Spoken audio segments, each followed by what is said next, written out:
Bonjour à tous. Que l'on soit un conducteur de tous les jours ou juste du dimanche, il y a une chose qui est sûre. La route nous parle constamment. Et aujourd'hui, on va apprendre ensemble à décrypter ce langage. Celui des panneaux routiers français. On a souvent l'impression qu'il faut juste mémoriser par cœur une liste interminable de règles et de panneaux. Mais en réalité, c'est beaucoup plus malin que ça. C'est un véritable langage visuel, un système super cohérent qui est conçu pour être compris en une fraction de seconde. Évidemment, c'est absolument essentiel pour notre sécurité. Alors, on va faire simple. On va révéler la grammaire qui se cache derrière tout ça. L'objectif, c'est qu'à la fin, on soit capable de comprendre n'importe quel panneau, même un qu'on n'a jamais vu auparavant, d'un seul coup d'œil. Alors, c'est quoi ce fameux secret? C'est d'une simplicité presque déconcertante. Tout tient en deux indices visuels, la forme du panneau et sa couleur. C'est tout. C'est vraiment la clé qui déverrouille l'ensemble du système. Et voici la clé maîtresse. C'est aussi simple que ça. On voit un triangle, ça annonce un danger. Un cercle, c'est un ordre. Et un carré ou un rectangle, c'est une information. C'est la base de tout, et franchement, si on retient ça, on a déjà fait 90% du chemin. Ok, maintenant qu'on a la clé en main, on va voir comment ça fonctionne sur le terrain. On va décortiquer les panneaux les plus critiques, ceux qu'on croise absolument partout. Donc on est au volant, et on aperçoit un triangle. Le cerveau doit réagir instantanément. Triangle égale danger. Le bon réflexe, c'est immédiat. On devient plus vigilant, on lève le pied de l'accélérateur. Le panneau nous prévient, il nous dit « Attention, prépare-toi, quelque chose arrive ». Et là, on voit toute l'intelligence du système. En pleine campagne, où l'on roule vite, le panneau est placé 150 mètres avant. En ville, c'est 50 mètres. Pourquoi cette différence? Tout simplement pour nous laisser le temps de réagir sans stress, sans avoir à piler sur les freins. Passons au cercle. Le cercle, c'est toujours un ordre. Mais c'est la couleur qui va tout nous dire. Si le cercle est bordé de rouge, c'est une interdiction. Ne fais pas ça. S'il est tout bleu, c'est une obligation. Tu dois faire ça. C'est simple, visuel et incroyablement efficace.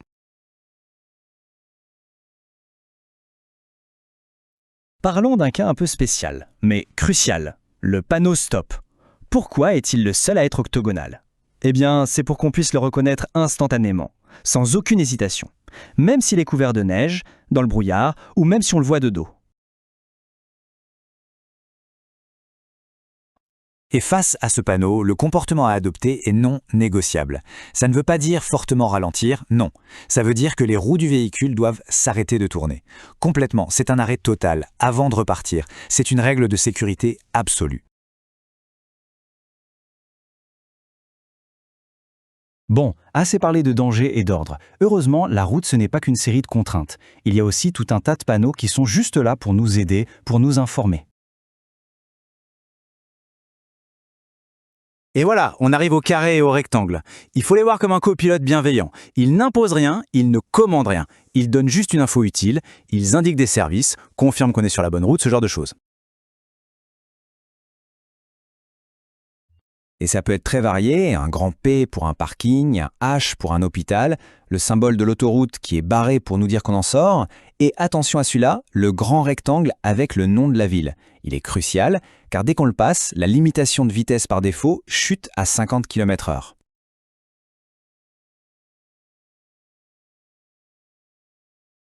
D'accord, le système de base est clair. Forme, couleur, on a compris. Mais la route est vivante. Il y a des travaux, des imprévus. Comment le code gère-t-il ces cas particuliers et ces exceptions?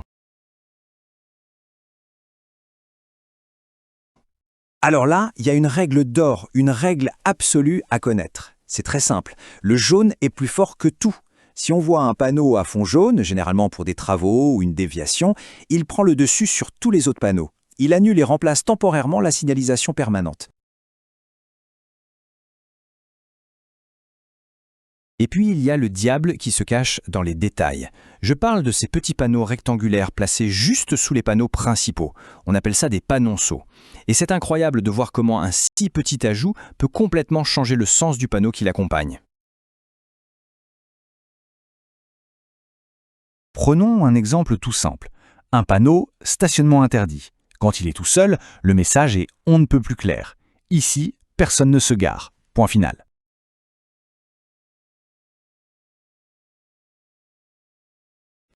Mais si on glisse juste en dessous ce petit panonceau avec l'indication « sauf riverain », là, tout change. La règle générale vient de se voir attribuer une exception très claire. Le contexte modifie toute la règle. Ces panonceaux, ils apportent un contexte essentiel. Ils peuvent préciser une distance, du genre danger dans 150 mètres. Ils peuvent dire à qui s'adresse le panneau, par exemple interdit, sauf au vélo. Ou encore, ils peuvent limiter la règle dans le temps, comme interdiction de 8h à 18h. Bref, ils apportent la nuance indispensable.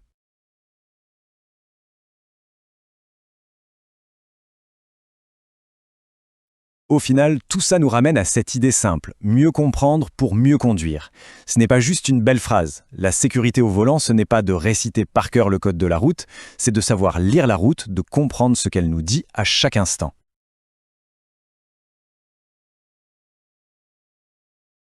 Alors voilà, la prochaine fois qu'on prendra le volant, essayons d'observer les panneaux avec ce nouveau regard.